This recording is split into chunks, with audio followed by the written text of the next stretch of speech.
교독하겠습니다. 다윗 왕이 나이가 많아 늙으니 이불을 덮어도 따뜻하지 아니한지라.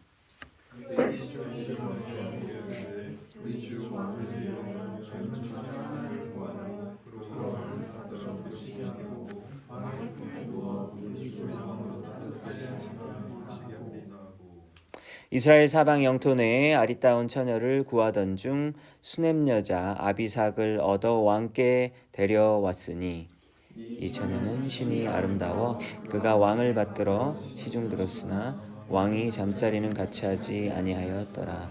그때 학깃의 아들 아도니아가 스스로 높여서 이르기를 내가 왕이 되리라 하고 자기를 위하여 병거와 기병과 호위병 50명을 준비하니 그는 압살롬 다음에 태어난 자요 용모가 심히 준수한 자라. 그의 아버지가 네가 어찌하여 그리하였느냐 하고 하는 말로 한 번도 그를 섭섭하게 한 일이 없었더라. 아도니아가 스루야의 아들 요압과 제사장 아비아달과 모이하니 그들이 따르고 도우나 제사장 사독과 아담과 시므리와 다윗의 용사들은 아도니아와 같이 하지 아니하였더라. 아도니아가 에느로겔 근방 소헬렛 바위 곁에서 양과 소와 살찐 송아지를 잡고 왕자 곧 자기의 모든 동생과 왕의 신하된 유다 모든 사람을 다 청하였으나 선지자 나단과 와 용사들과 자기 동생 솔로몬은 청하지 아니하였더라. 아멘. 네, 오늘부터 열왕기 상을 보게 됩니다. 지난주까지 또 예레미야서를 저희가 살펴보았고요. 열왕기서라고 하는 거는 kings잖아요. 그 영어 성경에서는 kings라고 번역이 돼서 여러 왕들의 이야기가 이제 등장하게 되고 또 그 왕들이 통치했었던 그 시대에 하나님의 선지자들이 또 왕에게 어떻게 또 말을 하고 또 백성들에게 어떤 하나님의 말씀을 전했는지 이런 이야기가 나와 있습니다. 보통 우리는 뭐 조선왕조실록 뭐 이런 역사서를 또 기억을 해보면 여러 왕들의 어떤 업적과 이런 것들이 가장 큰 중심 내용이 되잖아요. 근데 성경의 이 기록을 보면 특이합니다. 왕이 아무리 업적을 많이 했어도요, 하나님 앞에서 충성되지 못하면 한 줄 하고 그냥 끝나는 거예요. 땅을 많이 넓히고 뭐 여러 가지 업적을 세워도 하나님 앞에 똑바르지 못하면요, 한 줄 누가 왕이었더라 끝. 이렇게 됩니다. 그래서 오늘 본문에 보니까 다윗이 등장하잖아요. 성경에서 예수님이 가장 많은 부분으로 예수님을 얘기한 것 같죠. 내용적으로 보면. 왜냐하면 마태, 마가, 누가, 요한복음 이 엄청난 분량의 내용이 다 예수님에 관련된 얘기라고 본다면요, 2등이 다윗이라고 할 수 있거든요. 그러니까 다윗이 이렇게 많은 부분을 막 자세한 막 이야기까지 써놓은 것을 보았을 때 왜 그랬을까요? 중요하니까 그랬겠죠? 영적으로 중요하고 또 하나님께서 우리에게 다윗의 삶을 통해서 하시고자 하는 그런 말씀이 있기 때문에 그렇게 자세하게 써 놓았을 거예요. 그런데 오늘 이 본문을 보면은 다윗이 지금 거의 죽음을 맞이하고 있는 시점이라는 것을 알 수 있거든요. 1절에 보니까 다윗 왕이 나이가 많이 늙어서 이불을 덮어도 따뜻하지 않다라고 한 거 보니까 좀 이불이 안 좋았나? 오리털 이불 같은 거, 양털 이불 없었나? 이런 생각도 들고, 아니면 뭐 체온이 정말 이렇게 되게 낮아졌고 이렇게 좀 그랬었던 것 같아요. 성경을 잘 보면요, 다윗이 30세 때 왕 위에 올랐다 그렇게 얘기하고, 그리고 다윗이 왕으로 재임했었던 그 시절을 전부 다 계산을 해보면 40년 6개월 정도 나오거든요. 한 40여 년. 그럼 지금 나이가 몇 살인 걸까요? 거의 죽을 때가 되었다면. 그러면은 70세. 그러니까 70세 정도의 다윗이 죽었을 거라고 보는데, 지금 오늘 이 시점은 70세 금방이었다라는 것을 우리는 알 수 있습니다. 다윗이 원래 왕이 될 그런 가문 출신이 아니에요. 여러분, 다윗 왕 바로 전 왕이 누구이죠? 사울 왕이죠. 사울 왕, 다윗 왕, 솔로몬이잖아요. 사다솔 이렇게 우리가 외웠는데, 사울 왕이 그 전 왕이었단 말입니다. 다윗 왕이 될 게 아니라 사울 왕의 아들인 누가 왕이 돼야 되죠? 요나단이 왕이 돼야 되는 거예요. 근데 요나단과 다윗은 엄청나게 친한 친구이고 서로 너무 우정이 정말로 너무 두터운 사이예요. 요나단은 자기보다 다윗이 더 뛰어난 인물인 걸 알고 나 왕 안 돼도 돼. 네가 해. 이렇게 얘기해요. 우정이 얼마나 대단했는지 정말 그렇습니다. 그래서 여러 가지 그런 이야기가 있었죠. 유다 지파에 이새라는 사람이 아들이 있었는데 아들이 8명이었습니다. 그래서 다윗은 막내, 8번째 막내예요. 그러니까 다윗은 어렸을 때 집안에서 막 귀찮은 일들은 도맡아서 해야 되는 뭐 그런 아주 그냥 집안에서는 전혀 존재가 이렇게 미미한 그런 막내였었어요. 예를 들면 형들을 위해서 도시락 배달해 뭐 이런 거 시켰단 말이죠. 전쟁터에서 형들은 싸우고 형들은 중요하니까 전쟁터에서 싸우고 너는 형들 배고프지 않게 배달해. 이런 일을 다윗에게 시켰단 말입니다. 그래서 들판에서 평소에 막 늘 양치고 막 그런 일만 했었어요. 그랬던 다윗이 어떻게 왕이 되었냐면 이 이스라엘 민족의 최초의 왕이었던 사울 왕이 언제부턴가 초심을 잃고 처음엔 되게 잘했거든요, 사울이. 근데 초심을 잃고 어느덧 이제 왕 그 권력에 도취돼 가지고 내가 꽤 대단한 사람이다라고 착각하기 십상이잖아요. 그래서 하나님의 명령에 불순종하며 살다가 점점점 타락하기 시작하자 하나님께서 결정적인 그런 계기가 지나고 난 다음부터는 야, 너는 이제 더 이상 왕하지 마. 그래서 왕자리를 뺏어버리기로 하나님께서 결심하시고 새로운 왕을 찾아 물색해서 사무엘을 시켜가지고 이새 집안에 가서 이렇게 다윗을 세우게 된 것이죠. 내가 사울을 왕으로 세운 것을 후회한다라고 할 정도로 하나님께서 마음이 상했다라고 이야기합니다. 사무엘 선지자가 왕을 세우려고 이새의 집에 방문을 했는데 딱 집에 가보니까 몇 명 아들이 있어요? 7명만 쭉 세워놓은 거예요. 왜 7명만 있죠? 나머지 8번째 그 다윗은 들판에서 아직 그 양치고 있는 거예요. 그러니까 아버지 생각에는 이 7명 중에 분명히 누가 되겠지. 그리고 다윗은 될 리가 없어. 그렇게 그냥 생각하고 그냥 포기한 거예요. 그런데 하나님의 마음은 어디에 있었습니까? 들판에 있는 다윗에게 있었던 거죠. 그래서 다윗 데리고 오라고. 그래가지고 다윗에게 기름을 부어서 이제 앞으로 미래의 왕 될 거라고. 근데 왕이 되기는커녕 왕은 안 되고 계속해서 쫓겨다니는 그런 일들을 한 10여 년간 사울에 의해서 쫓김 당했죠. 다윗이 블레셋의 거인 장수 골리앗도 죽였잖아요. 그리고 싸우는 전쟁터마다 혁혁한 공로를 계속해서 이렇게 세워 나갔단 말이죠. 그리고 사울 왕의 딸과 결혼까지 했으니까 왕의 사위인 거예요. 그러면 이제 진짜 왕이 될 만하기도 할 것 같은데 사울은 다윗이 백성들에게 인기가 더 많다라는 사실을 알게 된 거예요. 사울이 죽인 사람은 천천히요, 다윗이 죽인 사람은 만만이다. 막 이러니까 네가 나보다 잘났어? 그러면서 시기와 질투에 사로잡혀가지고 그때부터는 다윗 죽이는데 모든 국력을 쏟아붓죠. 그러니까 나라가 제대로 될 일이 없죠. 그래서 다윗과 같이 참 진심으로 자기를 섬기는 신하를 자기 밑에다가 두었을 때에는 오히려 더 세워주면 사실 왕이 더 큰 리더가 되는 거잖아요. 근데 그걸 모르고 밴댕이 소갈딱지는 평안도 사투리라고 하더라고요. 그래서 밴댕이가 참 작은 이렇게 그 물고기인데 그물에 잡히면 바로 죽는데요. 근데 아이고 그걸 못 참고 바로 죽어. 사람들은 그래가지고 이렇게 되게 이렇게 인내하지 못하는 그런 식으로 생각하는데 사실 밴댕이는 굉장히 이 수압이 달라져가지고 내장이 올라오자마자 터져버린대요. 그러니까 본인은 굉장히 괴로운데 사람들은 심지어 이렇게 오해까지 하고 있으니 밴댕이가 얼마나 억울할까 라는 생각이 드는데요. 어쨌든 밴댕이 소갈딱지는 속 좁은 사람을 말한다고 해요. 성경에서 가장 속 좁은 사람 하면 사울을 들 수 있을 것 같아요. 사울에게 그렇게 10년 동안 다윗이 쫓겨다니다가 드디어 왕이 됐으니까 여러분 이제면 이제 인생 핀 거 아닌가요? 그런데 다윗의 인생을 보면요, 왕이 되고 나서부터 인생이 완전 망가지기 시작한다라는 것을 보게 됩니다.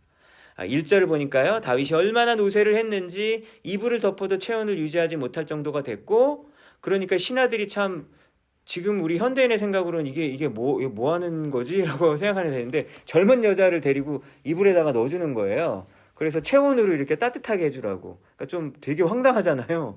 너무 황당하지만 그때는 그랬다는 거예요. 우리가 상상할 수 없는 그런 고대의 세계가 있었다라고 하는 겁니다. 왕들은 그렇게 이런 것들을 이렇게 막 누리고 있었죠. 그런데 4절에 보니까 잠자리는 같이 하지 않았다라고 합니다. 그러니까 진짜 다윗이 완전히 노쇠한 것 같아요.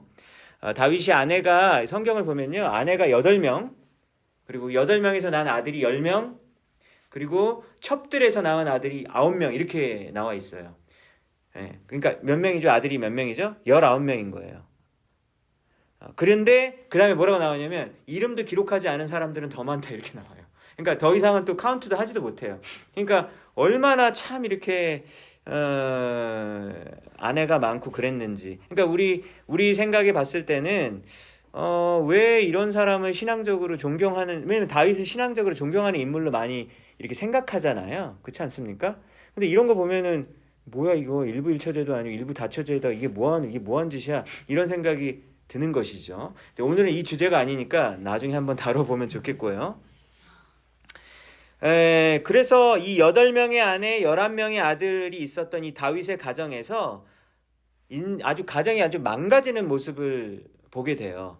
그러니까 이걸 보게 되면 하나님이 일부 다처제가 좋다라는 게 아니라 일부 다처제하면 이렇게 가정이 망가진다라는 것을 보여준다라고도 볼 수 있을 것 같아요. 예를 들면 다윗의 첫째 아들이 암논이라는 사람이 있었습니다. 근데 암논이 좀 변태예요. 그래서 이 베달은 여동생 다말을 좋아합니다.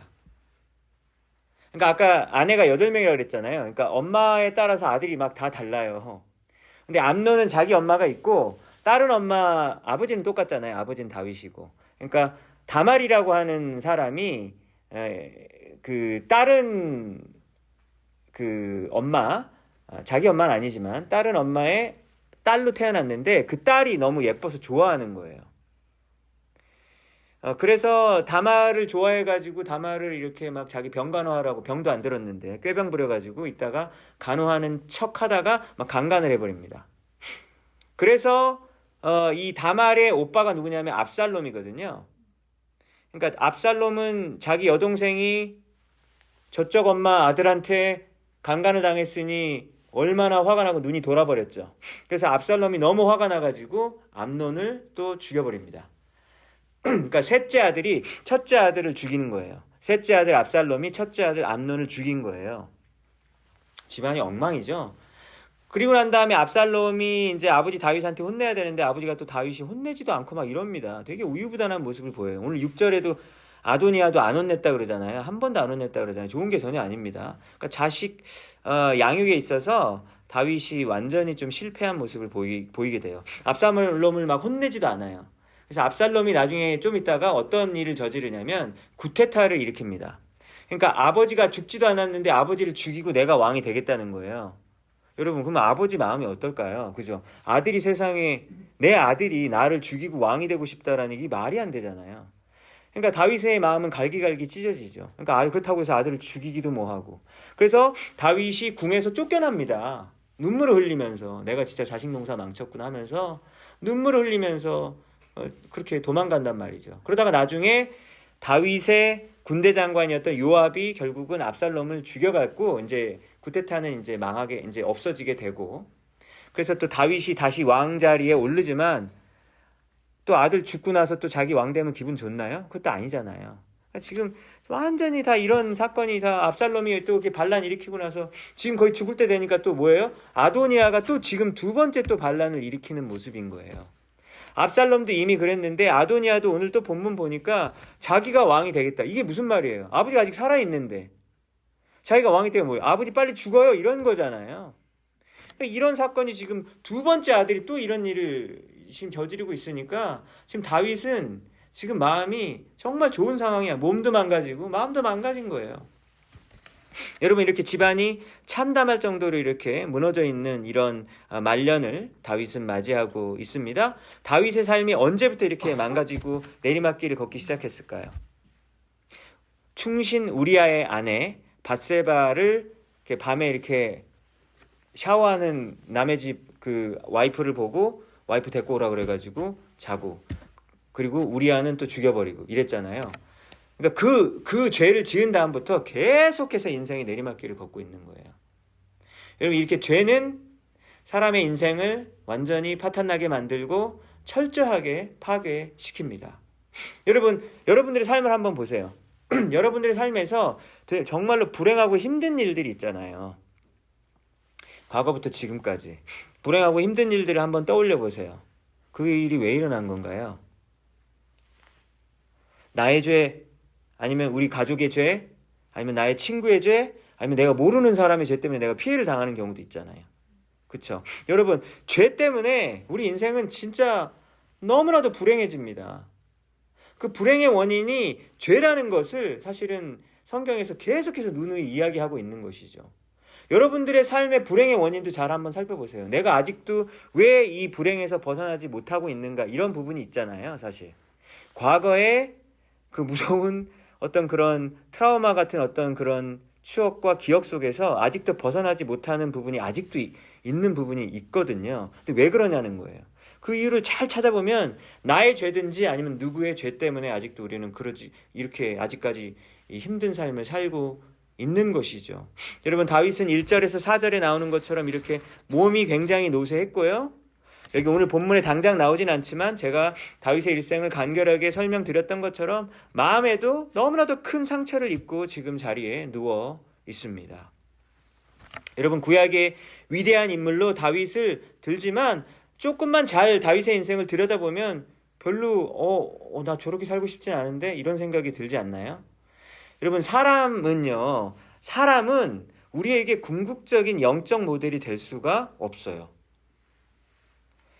근데 우리가 정말 영적으로 저분은 진짜 너무 멋지고 난 정말 저런 삶을 살고 싶어, 그런 사람들이 있으실지도 모르겠어요. 예를 들면 누구누구 목사님 이러실 수 있는데 멀리서만 바라보세요. 여러분, 가까이 가지 마세요. 가까이 가면 실망합니다. 다 깨집니다. 알면 알수록 실망할 수밖에 없는 것이 사람이다라고 하는 것이죠. 그럼 사람은 뭔가요? 사랑하고 존경의 대상이 사람은 맞죠. 존경하고 그러는 건 좋죠. 사랑하고. 그렇지만 그 사람에게 지나치게 의지하게 되면요, 반드시 상처를 받을 수밖에 없죠. 그리고 우리는 실망할 수밖에 없어요. 그러니까 이거는 다른 사람에게도 해당되는 얘기지만 내 자신에게도 해당되는 얘기죠. 이게 무슨 말이냐면 내 자신을 믿어서도 안 된다. 여러분, 우리 하나님을 믿지 않는 사람 중에 자기 자신 믿는 사람들 되게 많잖아요. 정말 자기 자신이 믿을 만한가요? 저는 제 자신을 보면 진짜 너는 정말 좀 그렇다, 이런 생각이 들 때가 많이 있거든요. 여러분, 다 그러실 거예요. 내 자신을 어떻게 믿어? 못 믿을 그런 존재잖아요. 내 자신을 포함해서 여러분, 사람에 대한 궁극적인 소망은 버리셔야 됩니다. 좀 되게 내용이 우울한가요? 이렇게 또 인간들이 다 그렇다고 하니까 좀 우울해지나요? 아니요, 여러분, 이건 우울한 얘기가 아니라 기쁜 소식의 시작이에요. 왜냐면 인간에 대해 절망해야 그 다음에 하나님에 대해 소망을 품죠. 여러분, 인간에 대해서 절망하지 않는 사람은 하나님 절대 못 믿어요. 그렇지 않나요? 자기한테 먼저 실망하고 좌절하고 완전히 이거 나 진짜, 나는 정말 저 밑바닥에 완전 깔렸구나, 저 인간은 인간 말총이구나, 이렇게 처절하게 인간에 대해서 실망한 사람만이 그 다음에 예수님에게 소망을 품죠. 왜냐하면 안 그러면 우리는 계속해서 헛다리를 짚고 인간에게 소망을 품고, 상처를 받았지만 또 소망을 품고, 상처받았지만 또 의지하고, 같은 실수를 계속해서 반복해 가면서 살 수밖에 없는 거죠. 그러니까 평생을 하나님을 만나지 못하고 살아갈 수밖에 없는 겁니다. 여러분, 자기 자신을 계속해서 신뢰하는 사람은 내가 좀 어떻게 한번 해보겠다고 내 인생을 계속해서 고집을 부리고 자기 주도적인 삶을 살 거예요. 근데 여러분, 자기 주도적인 삶을 사는 사람은 크리스찬은 아닙니다. 진정한 크리스찬은 아니죠. 인간이 줄 수 있는 만족과 기쁨은 너무 얕아요. 그래서 그것 가운데서 계속해서 연연하고 집착하고 거기에 의지하다 보면요, 하나님을 향한 절대적인 신뢰와 하나님을 향한 믿음은 자랄 수가 없게 되는 것이죠. 여러분, 믿음이 자라지 못한 이유가 뭐라고요? 인간에 대한 헛된 신뢰를 놓지 못하고 있으니까. 근데 여러분, 인간에 대한 신뢰를 우리가 놓는 것은 쉬운 일은 아닙니다. 정말 어려운 일이죠. 그래도 우리는 하나님 믿습니다 한 다음에 그 다음에 한 몇 시간 지난 다음에 또 내가 의지하는 사람 옆에 가 있잖아요. 그렇잖아요. 그러니까 여러분, 사람을 이렇게 뭐 신뢰하지 않고 하나님을 신뢰하는 거, 이거 정말 어려운 얘기다라고 하는 것이죠. 여러분, 오늘 말씀을 통해서 다윗의 인생을 보면서 내가 아직도 내 자신을 가장 하나님보다 내 자신을 더 신뢰하는 모습, 어떤 부분에서 그러고 있는가? 그리고 내가 다른 사람에 대해서 지나치게 의지하고 있고 신뢰하고 있고 믿고 있는 모습은 없는지 한번 살펴봄으로 인하여 하나님, 내가 더욱더 오직 예수님의 은혜만 의지하고 신뢰하며 살아갈 수 있는 내가 되길 바랍니다 라고 간절히 기도하신 여러분들 되기 바랍니다. 여러분, 그렇다면 성경에서 그래도 히브리서도 보고 그러면은 막 믿음의 영웅들이 막 나오고 그러잖아요. 믿음의 영웅들이 이렇게 뽑고 그러셨는데, 그렇다면은 다윗에게 배울 점은 없는 건가요? 있어요. 다윗에게도 사실. 다윗에게 배울 점은 뭐냐면, 다윗이 한 착한 일이 아니라 다윗이 실패했을 때 다시 하나님께 의지하는 모습, 이거는 진짜 거의 최고인 것 같아요. 그 점은 우리가 배워야 되는 거예요. 왜냐면 우리도 이제 어느 정도 한번 실패를 2번, 3번, 4번 겪다 보면요, 때로는 그냥 내 자신한테도 진절머리가 나면서 그냥 난 됐다, 그냥 다 포기하자, 이렇게 될 때가 많거든요. 그런데 다윗은요, 참 신기한 게 이렇게 죄를 많이 졌는데 참 또 주님 앞에 이렇게 나갑니다. 주님 잘못했어요 그러면서. 그것이 뭐 헛된 회개가 아니라 진실한 마음으로 나아가는 모습이 있어요. 이제 한 가지 겸손한 그런 모습 중에서 이런 모습이 있는데, 아까 다윗의 아들 압살롬이 반란을 일으켰다 그랬잖아요. 압살롬이 반란을 일으켜가지고 궁궐에서 도망갈 때가 있었는데, 그때 궁궐에서 도망가고 있는데 기분이 얼마나 참담했겠어요. 그래서 열받아 죽겠는데 그 앞에, 다윗 앞에 시므이라는 사람이 갑자기 나와가지고, 시므이는 누구냐면 그 전왕 사울왕의 원래 신하였었어요. 근데 이제 다윗이 왕이 된 게 되게 못마땅한 사람입니다. 근데 이 사람도 참 대단한 게 용기가 있는 건지 다윗한테 막 저주를 퍼붓는 거예요. 네가 뭐 그따위로 하니까 네가 왕에서 이렇게 쫓겨나고 네 아들이 반란을 일으키지 마, 이러면서 막 저주를 이렇게 하면서 돌을 던져요, 다윗에게. 그러니까 다윗의 신하들이 얼마나 충신들입니까? 이때 다윗의 신하 아비새가, 왕이시여, 제가 저 시므이를 당장 죽여버리겠습니다, 이래요. 그러면은 보통 같으면 그래, 당장 죽여버려 저놈을, 아주 잔인하게, 이랬을 것 같은데 다윗이 뭐라 그런지 알아요? 아니야, 죽이지 마, 냅둬라, 이렇게 얘기해요.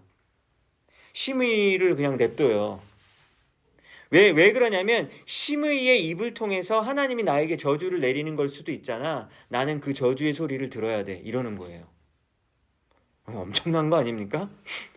내가 지금 정말 나의 죄로 인해서 아들이 반란을 일으키고 내가 지금 왕의 자리에서도 궁궐에서 쫓겨나고 있는 이런 비참한 처지인 것은 하나님께 벌 받는 거라는 거예요. 근데 내가 벌을 받을 때 하나님한테 철저하게 벌을 똑바로 받아야 되겠다는 거예요. 그래서 저런 비난의 소리, 그리고 나를 향한 저주의 소리를 내가 달게 받겠다, 담담하게 듣겠다라고 이야기한 거예요. 여러분, 이건 어떤 모습입니까? 하나님 앞에서 겸손한 모습이기 때문에 이게 가능한 거죠. 여러분, 바로 이런 점이 다윗에게 배울 점인 것이죠. 다윗이 어떤 것을 잘해서가 아니라 하나님을 다시 찾는 그런 모습, 이런 모습을 우리는 배웠으면 좋겠습니다. 여러분, 우리가 다윗처럼 이렇게 하나님께 전적으로 의지하려고 하는 그런 모습들을 계속해서 죽을 때까지 보일 때, 우리의 삶 가운데 작은 승리에 지나치게 기뻐하고 우쭐해하지 않고 작은 실패에 지나치게 낙심하고 좌절하지 않는 우리가 될 수 있을 거예요. 왜냐면 우리가 되게 일희일비하잖아요. 막 잘 되면 막 했다가 좀 이따 또 안 좋은 일 생기면 바로 막 꺼져가지고 나 우울해요, 막 이러고 이럴 때가 참 많단 말이에요.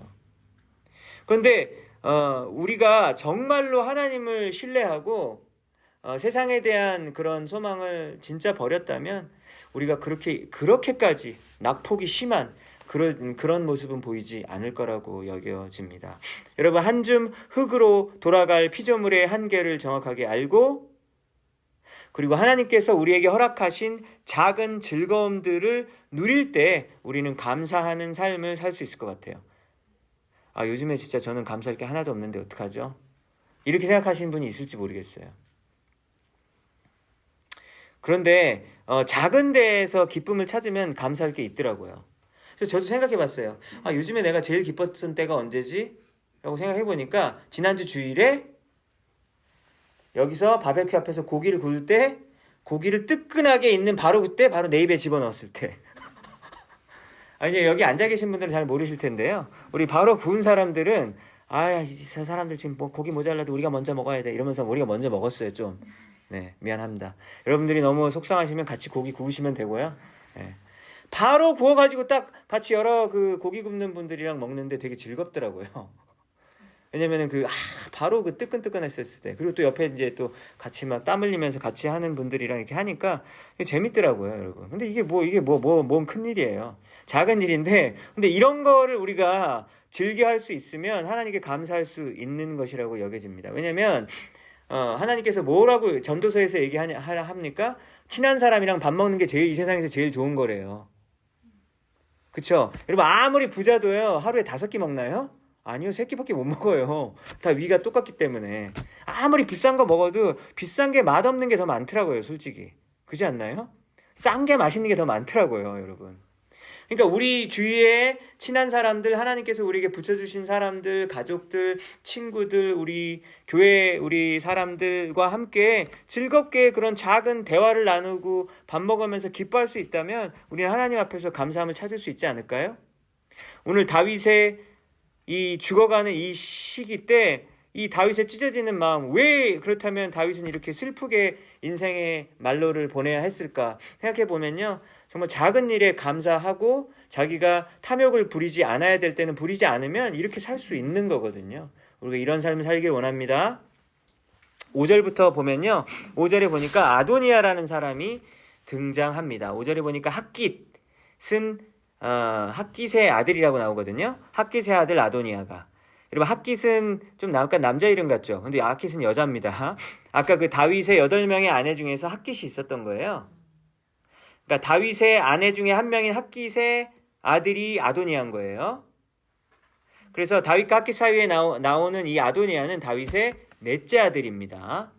그래서 제가 아까 첫째 아들 암논과 셋째 아들 압살롬이 싸워갖고 압살롬이 암논을 죽였다는 얘기 아까 들려드렸죠? 그러면 둘째 아들은 누구냐면 길랍이라는 아들인데 다니엘이라고도 하고요.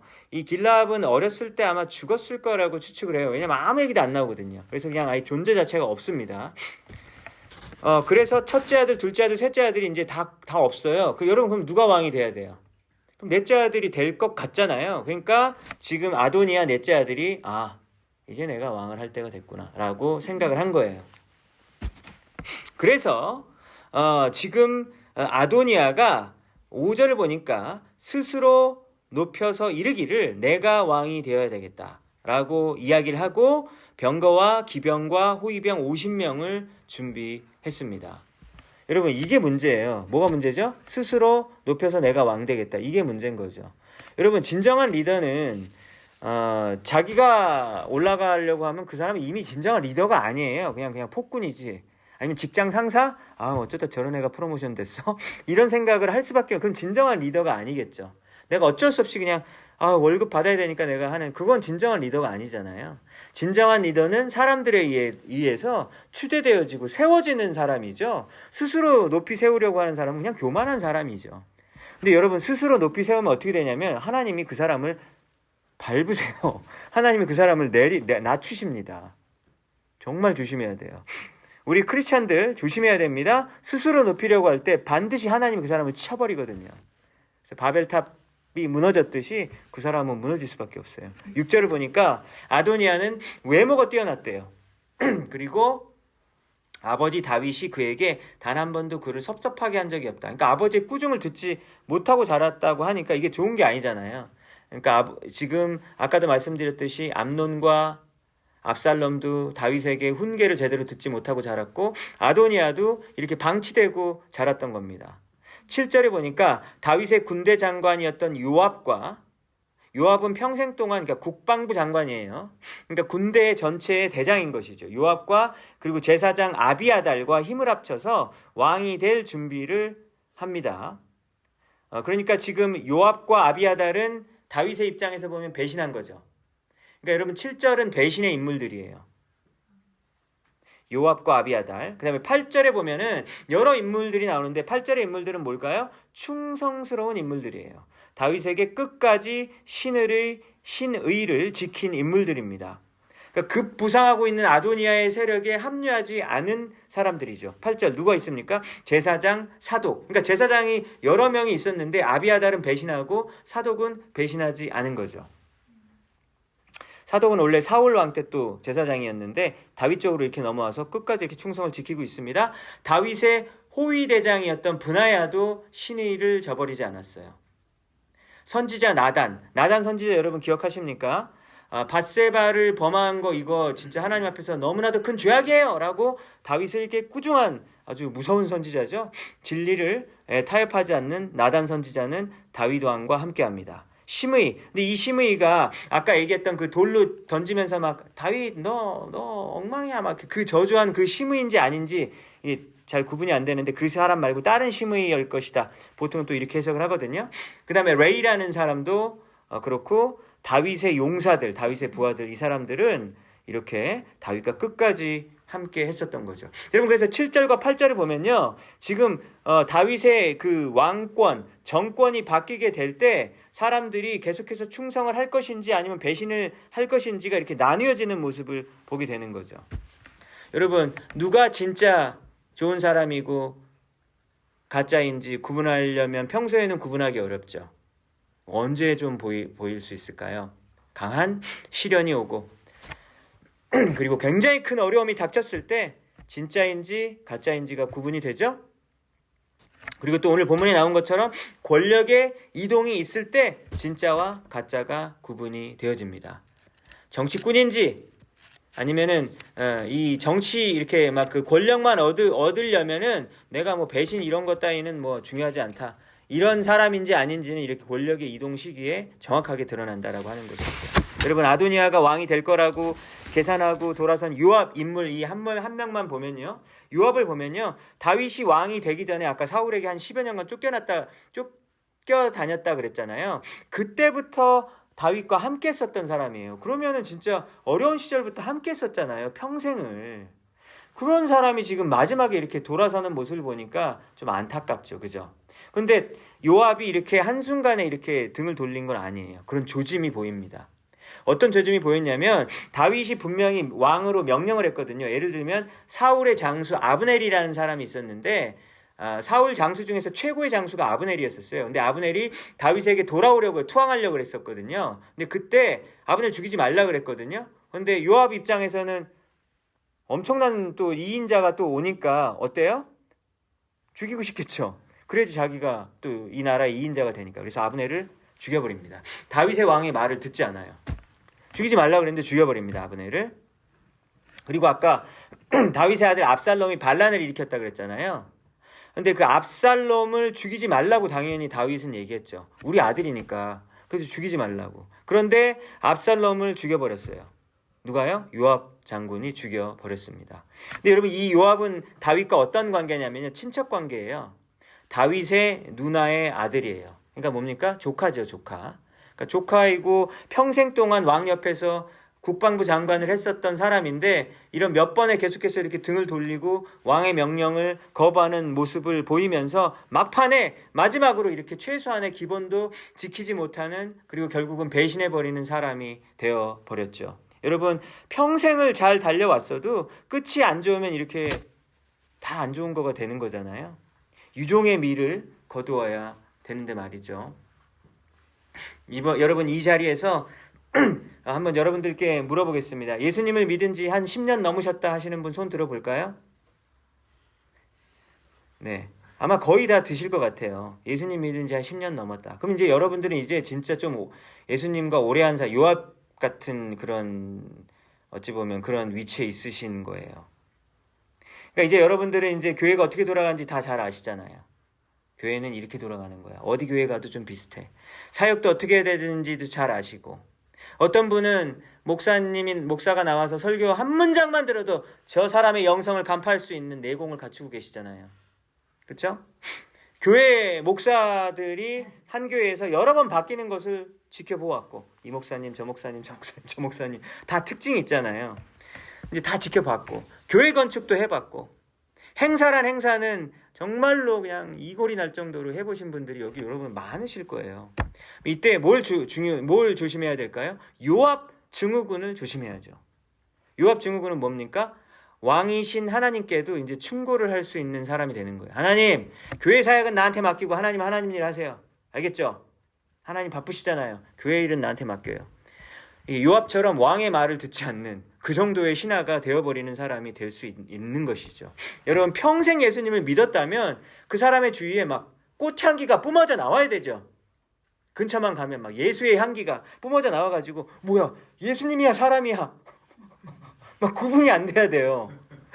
예수님이야? 막 이래야 돼요. 여러분, 한 30년 믿으면. 그쵸?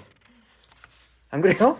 한 30년 정도 믿었으면 그냥 막 광채가 나야 되잖아요. 광채가 나고 막, 야, 이거 뭐야? 빛이야, 소금이야, 사람이야. 막 이래야 되거든요. 근데 이거 뭐, 예수님을 이렇게 평생을 믿었는데 근처에 딱 가면 막, 아우, 짜증나 막.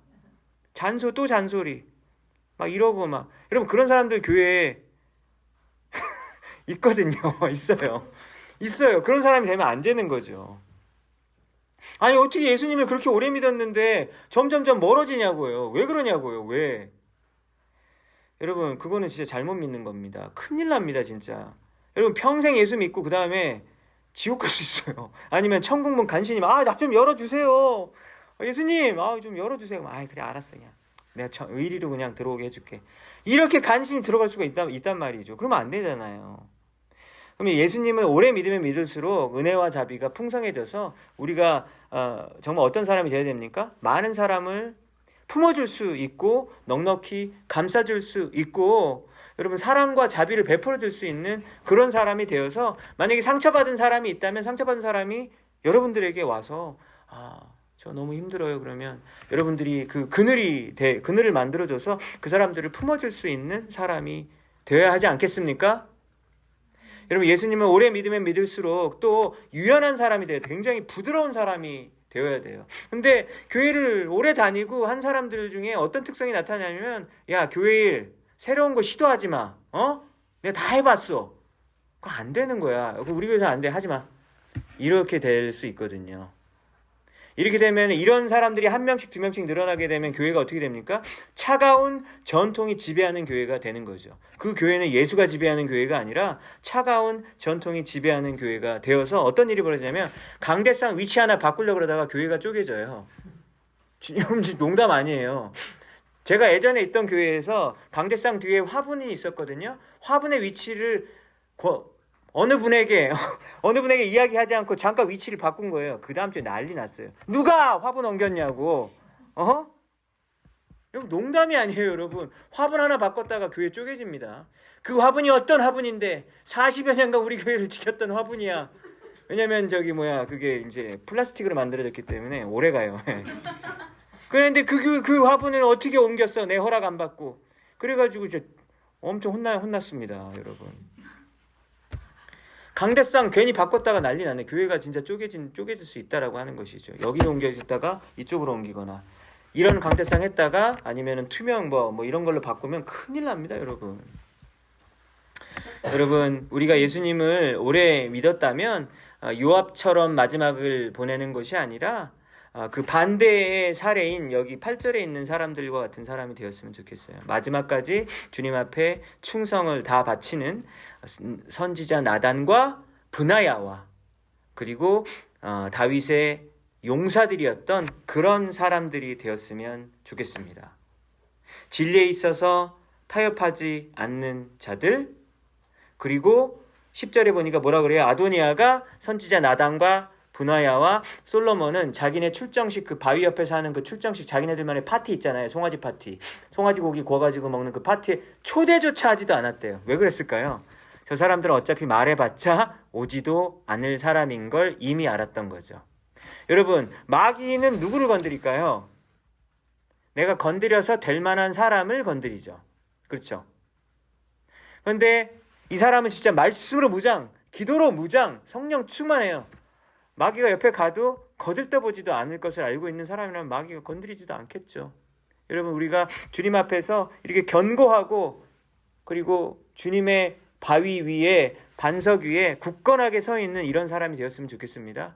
그래서 웬만한 그런 시련들과 그런 유혹들 가운데서도 넘어지지 않고 마지막 그 인생에 다하는 날까지 주님 앞에 충성을 다 바치는 나단 선지자와 브나야 장수와 같은 그런 사람들이 되기를 간절히 바랍니다. 오늘 말씀 통해서 다윗의 인생을 통해 오직 하나님께로만 눈을 돌리는 우리 모두가 되었으면 좋겠고요. 위기의 상황 가운데서 그 사람의 실체가 드러나는데 7절의 사람들이 아니라 8절의 사람들과 같은 사람이 되어 주님 앞에 마지막 날까지 하나님 앞에 충성을 다 바치는 신실한 주님의 종들 되시길 주님의 이름으로 축원합니다.